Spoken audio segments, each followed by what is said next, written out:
Asal-usul Pulau Sikantan. Sumatera Utara. Pulau Sumatera salah satu pulau terbesar di dunia. Di Indonesia Pulau Sumatera merupakan pulau terbesar nomor 3. Setelah Papua dan Kalimantan, di Pulau Sumatera terdapat sebuah provinsi, yang sebagian besar penduduknya merupakan suku Batak. Provinsi tersebut bernama Sumatera Utara yang beribu kota di Medan. Di Provinsi Sumatera inilah terdapat sebuah kota bernama Labuhan Batu. Kota ini berada di kawasan pesisir timur Sumatera Utara. Di kota Labuhan Batu mengalir sebuah sungai yang bernama Sungai Berumun. Di tengah-tengah Sungai Berumun terdapat sebuah pulau yang dikenal dengan nama Pulau Kantan. Menurut cerita turun-temurun dari penduduk setempat, Pulau Kantan ini dulunya tidak ada. Suatu ketika terjadi sebuah peristiwa yang menyebabkan munculnya Pulau Kantan. Bagaimana kisah peristiwa tersebut? Mari kita simak bersama melalui cerita berikut ini. Pada zaman dahulu, Sungai Barumun mengalir dengan airnya yang jernih dan banyak ikannya. Di sebuah tepian sungai terdapat gubuk tua yang sudah reot. Di gubuk tua tersebut, tinggallah seorang pemuda yang bernama Kantan. Dengan ibunya yang sudah tua dan menjanda, ayah Kantan sejak lama meninggal dunia. Kantan adalah seorang anak yang berbakti kepada ibunya. Dia kasihan melihat ibunya yang sudah tua harus bekerja keras untuk menghidupi keluarganya. Setiap sore hari Kantan pergi ke hutan mengumpulkan kayu bakar. Sebelum hari gelap Kantan kembali ke rumah sambil membawa kayu bakar. Pada pagi harinya Kantan menjual kayu bakarnya ke pasar. Kantan selalu menggunakan hasil menjual kayu bakar untuk membeli beras dan kebutuhan sehari-hari lainnya. Bu, hasil menjual kayu bakar hari ini, aku belikan beras. Sungguh, kamu anak yang berbakti, Kantan. Semoga kelak Tuhan menolong hidupmu, agar tidak selalu menjadi orang miskin. Ibu Kantan kemudian menanak beras dari yang dibeli Kantan. Mereka lalu makan dengan lahapnya, meskipun hanya belauk ikan asin dan sambal. Ketika malam telah larut Ibu Kantan tidur dengan pulasnya. Beliau bahagia, meskipun dengan hidup kemiskinan tapi memiliki anak yang berbakti. Ketika sedang tidur dengan pulas, Ibu Kantan tiba-tiba bermimpi. Dalam mimpinya tersebut, Ibu Kantan bertemu dengan lelaki tua. Siapakah engkau, Kek? Kenapa ada di hutan ini? Kakek tua tersebut tidak menjawab pertanyaan Ibu Kantan, tetapi justru menyuruhnya melakukan sesuatu. Galilah tanah di bawah pohon tersebut. Pada pagi harinya, Ibu Kantan segera menceritakan kepada putranya tentang mimpinya bertemu dengan seorang kakek tua. Kantan mendengarkan dengan seksama. Semoga itu menjadi mimpi yang bagus, Bu. Sebaiknya kita penuhi perintah kakek tua tersebut dan segera mencari tempat yang ditunjukkan kakek.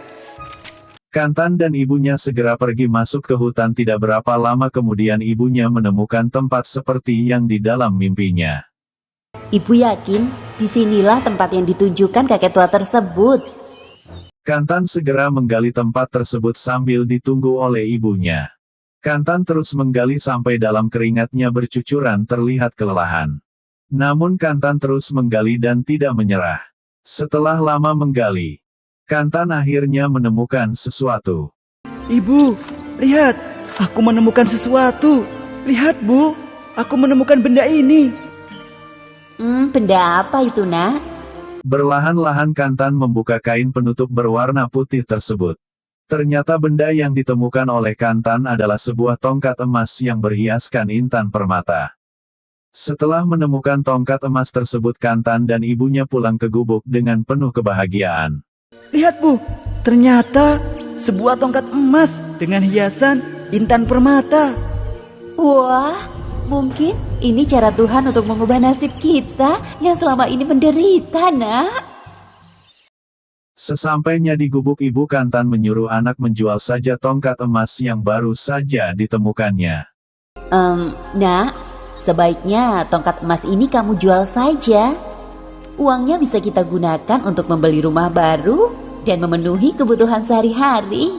Tapi, siapa orang di kampung kita yang sanggup membelinya? Hidup mereka tidak berbeda jauh dengan kita.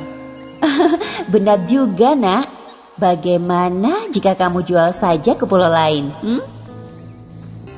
Hati-hati nak. Semoga Tuhan melindungimu dalam perjalanan. Segeralah pulang begitu tongkat emas itu sudah terjual ya. Iya Bu, secepatnya aku akan pulang. Keesokan harinya meskipun dengan berat hati harus meninggalkan ibunya, Kantan akhirnya memutuskan untuk menjual tongkat emas tersebut ke pulau lainnya. Ibu Kantan dengan sedih menyaksikan kepergian anaknya. Kantan menaiki tongkangnya menyusuri sungai Barumun menuju Muara. Kantan kemudian memasuki laut membawa tongkangnya menuju Malaka. Berhari-hari Kantan terombang-ambing di lautan. Sesampainya di Malaka, Kantan menawarkan tongkat emasnya kepada pedagang yang ditemuinya. Tapi tak ada satu pedagang pun yang mampu membelinya. Kantan sudah putus asa menjual tongkat emasnya. Dia sudah berniat kembali ke kampung halamannya meskipun tanpa hasil. Namun sebelum pulang, Kantan bertemu dengan Hulu Balang Kerajaan Malaka. Kantan kemudian menceritakan maksud kedatangannya ke Malaka kepada Hulu Balang. Hai nak, benda apa yang kamu bawa itu? Hamba membawa tongkat emas Tuan Hulu Balang. Kantan kemudian menceritakan maksud kedatangannya ke Malaka kepada Hulu Balang. Coba tawarkan ke Baginda Raja. Siapa tahu beliau berminat membeli tongkatmu itu. Kantan kemudian diantar oleh Hulu Balang menghadap ke Raja Malaka. Kantan menjelaskan maksud kedatangannya ke Malaka. Baginda Raja Malaka melihat dengan seksama tongkat emas berhiaskan intan permata. Sungguh istimewa benda ini. Anak muda, aku sangat menyukai tongkat emas ini. Aku ingin membeli tongkat ini tapi bukan dengan uang. Bagaimana jika engkau tinggal di istana ini dan kujadikan menantu? Ampun Baginda, jika demikian kehendak Baginda, hamba tidak bisa menolaknya dan menerima apa yang Baginda tawarkan. Kantan dan putri raja akhirnya menikah. Pesta pernikahan diselenggarakan dengan sangat meriah dan dihadiri banyak tamu. Setelah menikah, Kantan hidup bahagia dengan istrinya. Tinggal di istana membuat hidup mereka berkecukupan. Sayangnya Kantan yang telah hidup bahagia ini lupa dengan ibunya di kampung. Padahal istrinya seringkali mendesak Kantan untuk menemui ibunya. Suatu hari istri Kantan bertanya kepada Kantan tentang ibunya. Kanda, kapan mengajak Adinda mengunjungi kampung halaman Kakanda? Adinda juga sangat ingin bertemu ibu Kakanda. Setelah berkali-kali didesak, akhirnya Kantan memenuhi permintaan istrinya. Akhirnya Kantan dan istrinya pun pergi ke kampung halaman Kantan untuk menemui ibunya. Sebuah kapal besar dan mewah merapat di pelabuhan Labuhan Bilik Muara Sungai Barumun. Kehadiran kapal besar tersebut tentu saja mengundang perhatian penduduk yang tinggal sekitar Labuhan Bilik. Kantan dan istrinya pun turun dari anjungan kapal menuju pantai. Hei, lihat, bukankah itu si Kantan?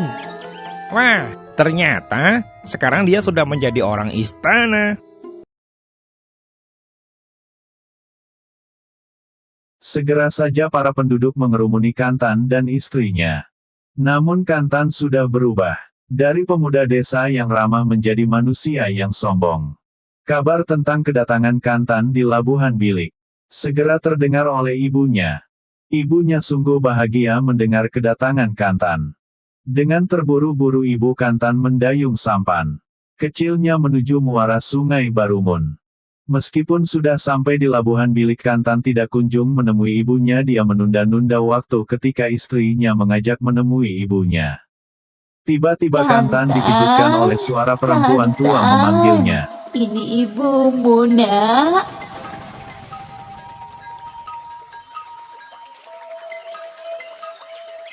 Kanda, apakah itu ibumu?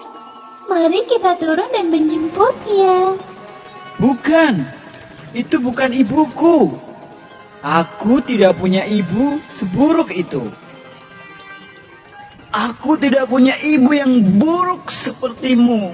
Pergilah dan jangan mengaku sebagai ibuku. Nak, apakah kamu sudah lupa pada ibumu? Telah lama ibu menanti kedatanganmu. Kanda, sepertinya ibu itu sangat mengenalmu. Mungkin dia benar ibumu. Hai perempuan tua gila, jangan dekati kapalku. Segera pergi dari sini. Pengawal, usir perempuan tua itu. Setelah pengawal mengusir ibu Kantan, kapal besar tersebut bergerak meninggalkan Labuhan Bilik kembali ke Malaka. Dengan perasaan sedih, ibu Kantan kembali ke gubuknya. Dia tidak menduga anak selama ini yang dibesarkannya ternyata justru mengusirnya. Ibu Kantan yang dilanda kesedihan yang sangat mendalam itu pun akhirnya berdoa kepada Tuhan agar Kantan diberi pelajaran. Ya Tuhan, anak yang aku besarkan selama ini justru menjadi anak yang durhaka. Berilah dia pelajaran agar bisa menjadi anak yang berbakti kepada orang tua. Tidak lama setelah ibunya berdoa, kapal Kantan yang masih berlayar di muara Sungai Barumun diserang badai, hujan lebat dan petir, terjadi dengan sangat hebat. Lalu sebuah petir menggelegar menyambar kapal Kantan. Air Sungai Barumun tiba-tiba meluap. Kapal Kantan yang baru saja disambar petir itu tenggelam ditelan oleh air Sungai Barumun, tidak ada yang selamat. Semua tenggelam ke dasar Sungai Barumun. Setelah kapal Kantan tenggelam, Sungai Barumun kembali tenang, hujan badai tiba-tiba reda, air Sungai Barumun pun mengalir dengan tenangnya. Tidak lama kemudian di tempat kapal Kantan tenggelam, tiba-tiba muncul sebuah pulau. Pulau tersebut berada di tengah Sungai Barumun yang berhadapan dengan Labuhan Bilik. Masyarakat setempat akhirnya menyebut nama pulau tersebut dengan nama Pulau Sikantan. Pulau tersebut menjadi pembelajaran kepada masyarakat setempat agar tidak durhaka kepada orang tua. Sekian, terima kasih. Jangan lupa subscribe, like, comment, and share.